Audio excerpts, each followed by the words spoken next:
Hey guys, welcome back to our channel. I am so excited that these guys got such rave reviews from the last time that they did an interview about one of our city stops with us. Yes, that they're back with me again this time. So keep your nice comments coming. They're reading them.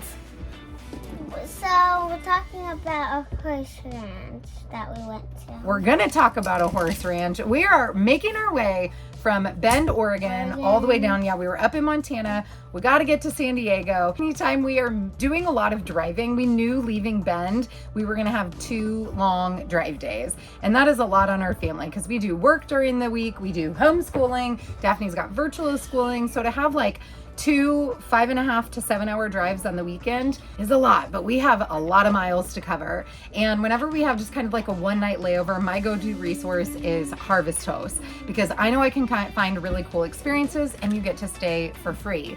So I found one on a horse ranch outside of Redding, California. It had the added bonus that it was only about 45 minutes from Lassen Volcanic National Park. This was not a national park really on my radar, but when I saw that it was so close and we had such an amazing time at Crater Lake National Park while we were in Bend, I was like, yes, sign me up for all the national parks. So we arrived pretty late. We ended up just parking on this horse ranch. It was already getting dark outside. We took the Jeep over to In-N-Out because California, and we came back and we pretty much just went to bed. But when we woke up the next morning on the horse ranch, where did we go first in the morning? Do you remember? National Park.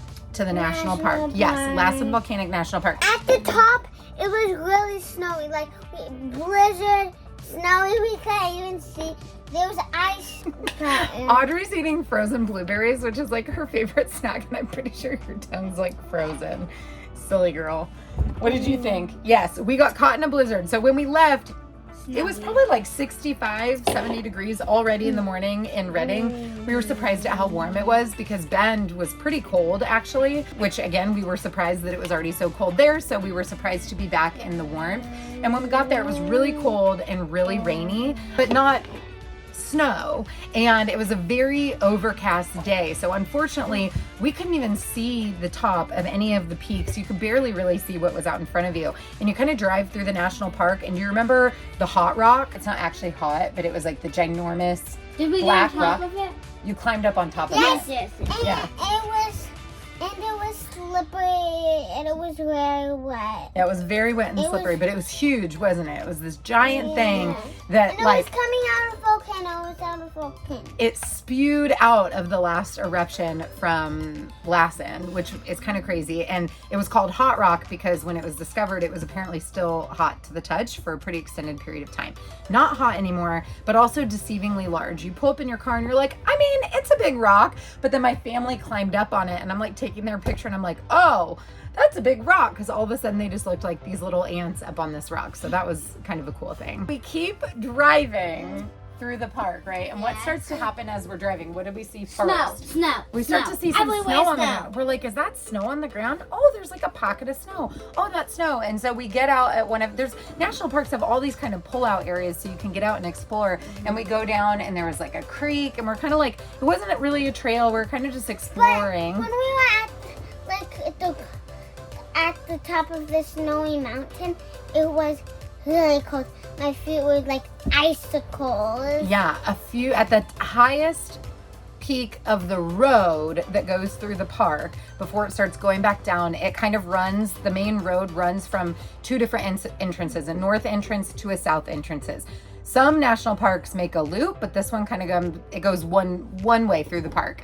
And we get to the highest part, and all of a sudden you just see the weather change. And on the front of the Jeep, we're just watching the temperature go down like 1 degree. And finally, like, it's in the low 30s. And we were somewhat prepared for different clothes this time. Cold. It was so cold, but it was also like blizzarding. It was actively snowing. I mean, there was probably, 6 inches of snow at least, maybe more on the ground? I couldn't even see the grass. No, you can't see the grass. It looked like we were in the middle of a winter wonderland. And then 7 inches. So we got out. It looked like we were on a snow globe. It did. We took a family picture, which I was like, well, that'll be good for a Christmas card or something. And then we get back in the Jeep and we start going back down because on the other side of the park was the sulfur area. Remember all of the steam coming out? Yeah, sulfur is stinky.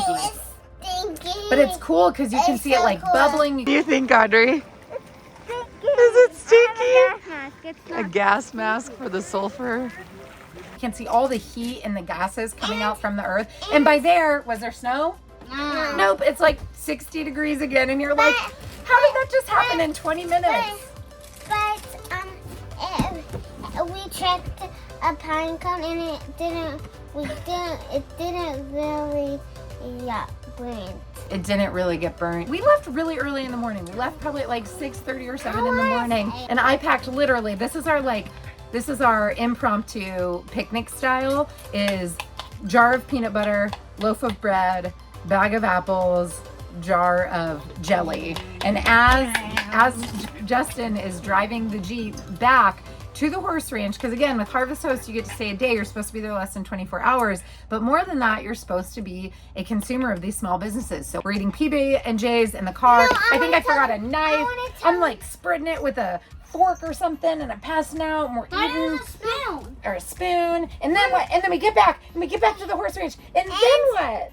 We go horseback riding! They loved our trail ride in Steamboat Springs so much that I was like, horse ranch, of course we need to spend more time. We need to do it again! But what was so cool is that the owner, Alicia, was awesome because she didn't just like parade you guys around on a horse. No. She gave you an actual lesson that started with learning what? To clean her. How to take care of the horses. horses. Yep.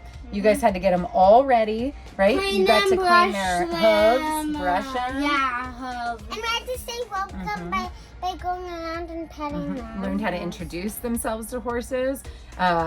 They rode bareback, but Daphne used a saddle, and it was actually another little girl her age, 11 years old, who came over, who was just done with her lesson and showed her how to, you know, put on the bridle and how to do the saddle and all of that stuff. So that was a really cool experience. So we train the horses instead of doing a trail. Yeah, We train them.